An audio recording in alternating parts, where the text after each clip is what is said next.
लेकिन खाने के बाद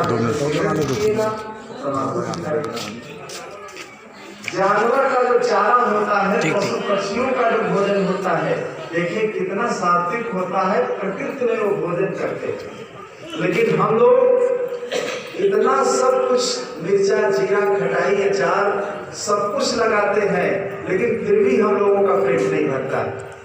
फिर भी हम लोगों का पेट नहीं भरता है तो हम लोग देखिए छोटे छोटे जानवरों को खा लेते हैं, छोटे छोटे जानवरों को पकड़ करके खा लेते हैं, मांस खा लेते हैं, अंडा खा लेते हैं।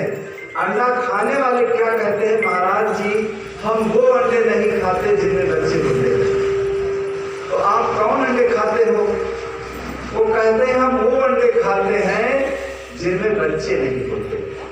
देखिए असमय में जो मुर्गी अंडा देती है और उस पर जब बैठती है तो उसमें बच्चे नहीं होते। जो समय से अंडा देती है और उस पर बैठती है, देखिए उसमें बच्चे होते हैं। लेकिन असमय में जो अंडा देती है वो क्या है आप जानते हैं? वो मुर्गी के पेट की सफाई। मुर्गी के पेट में जो मल होता है उसकी जो सफाई होती है वो सफाई है। आदमी इतना बेकार हो गया है कि मुर्गी के पेट की जो सफाई है, जो मल है, उसको खा लेता है। क्या कहा इंसान कहा जाए, आदमी कहा जाए, क्या कहा जाए? आदमी ना अपना भोजन जानता है कि हमें क्या खाना चाहिए, क्या पीना चाहिए। जानवर कितना भी थका हो, लेकिन उसको अगर शराब दिया जाए, जिसको लोगों ने नाम रख दिया है टेंशन फ्री, कि शाम को आओ थोड़ी अगर शराब पी लो, इतनी भी टेंशन हो आराम से नींद आ जाती है। क्या करें महाराज? लेकिन जानवर गधा देखिए चाहे जितना ईंटा उसने ढोया हो धक्के पर, लेकिन शाम को कभी टेंशन फ्री नहीं पीता। अगर उसको दिया भी जाए, अगर उसको शराब दी भी जाए, लेकिन सूंघ करके अलग खड़ा होगा, वो नहीं पिएगा। वो जानता है कि हमारा भोजन क्या है। लेकिन मनुष्य इतना बेकार हो गया है, देखिए वो शराब भी पी लेता है, दूध भी पी लेता है, जितनी चीजें उसको मिलती है अच्छी खराब सब खा लेता है।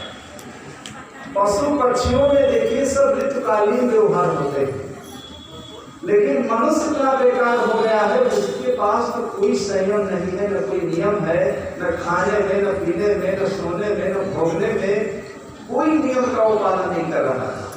सारे नियमों का यदि आज उल्लंघन कर रहा है तो कौन कर रहा है? मनुष्य कर रहा है। इसीलिए मनुष्य का जीवन देखिए आज बेकार होता जा रहा है। वैज्ञानिक जितने साधन सब उपलब्ध है मनुष्य के पास, सभी आविष्कारों का वो प्रयोग कर रहा है, लेकिन फिर भी उसके हृदय की जलन नहीं मिलती, हृदय की चिंता नहीं मिलती, हृदय में उसकी शांति नहीं है।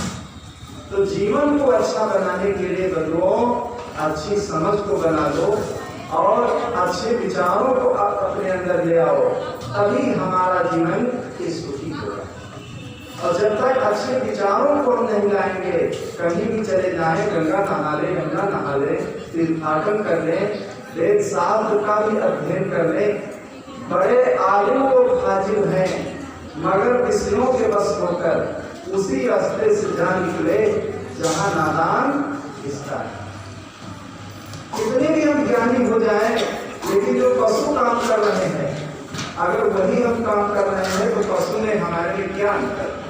लेकिन पशु में मनुष्य में इतना अंतर है। पशु इसलिए उनको कहा जाता है कि वो बिना उनके सींग और पूंछ है, लेकिन आज का मनुष्य देखिए बिना सींग पूंछ का जानवर है। सींग नहीं है, पूंछ नहीं है, लेकिन जानवर से भी गिरे काम वो करता है। जानवर आज के अच्छे हैं, पंछी अच्छे हैं, समय से उन्हें देखिए जगना है, सोना है, सारे काम उन्हें नियमित हैं। लेकिन मनुष्य देखिए इतना अपने जीवन को इसने बिगाड़ लिया है, इतना जीवन को अपने बेकार कर लिया है कि सुबह से शाम तक उसकी सारी दिनचर्या ही गलत होती जाती है। तो हमारी जब दिनचर्या ही गलत होगी, हमारा खान पान ही जब अशुद्ध होगा तो क्या होगा? हमारा स्वास्थ्य भी बिगड़ेगा, हमारा मन भी बेकार होगा। जब मन हमारा बेकार होता जाएगा तो धीरे धीरे विचार भी हमारे बेकार हो जाएंगे। तो कैसे अपनी गृहस्थी को हम चला पाएंगे, कैसे बच्चों को अपने हम अच्छे संस्कार दे पाएंगे और कैसे अपने जीवन को अच्छा बना पाएंगे। तो हर मनुष्य को चाहिए खुद इंसान बनने के लिए कोशिश करते रहना चाहिए और उसके साथ साथ अपने बच्चों को भी अच्छे संस्कार देना चाहिए। अगर बच्चे आपके संस्कारी बनेंगे तो धीरे धीरे आपके घर की परंपरा देखिए पावन होती जाएगी और घर की परंपरा जब बनी रहेगी बढ़िया व्यवस्थित, तो देखिए हमारा जीवन तो शुद्ध होता ही जाएगा, उसके साथ साथ हमारे पीछे हमारा परिवार भी देखिए भक्ति और ज्ञान के रंग में रंगता चला जाएगा।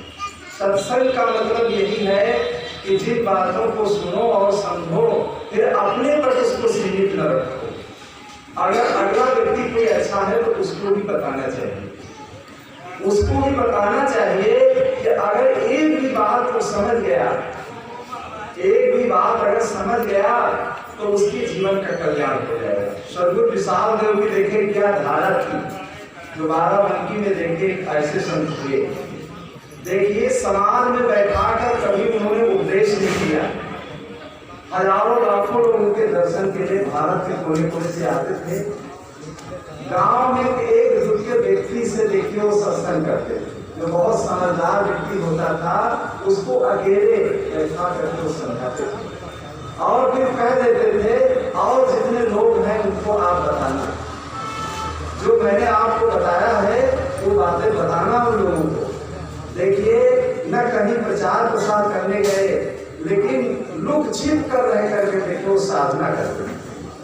लेकिन कितने लोग उनको ढूंढ लेते थे। ज्ञान में देखिए वैराग में इतनी बड़ी ताकत होती है, इतनी बड़ी ताकत होती है। जो फूल कांटों में खिलता है देखिए उसकी भी खुशबू लेने के लिए लोग पहुंच जाते हैं। तो जो अच्छा व्यक्ति होता है उसको बताना नहीं पड़ता है कि हम अच्छे हैं, लोग अपने आप समझ जाते हैं।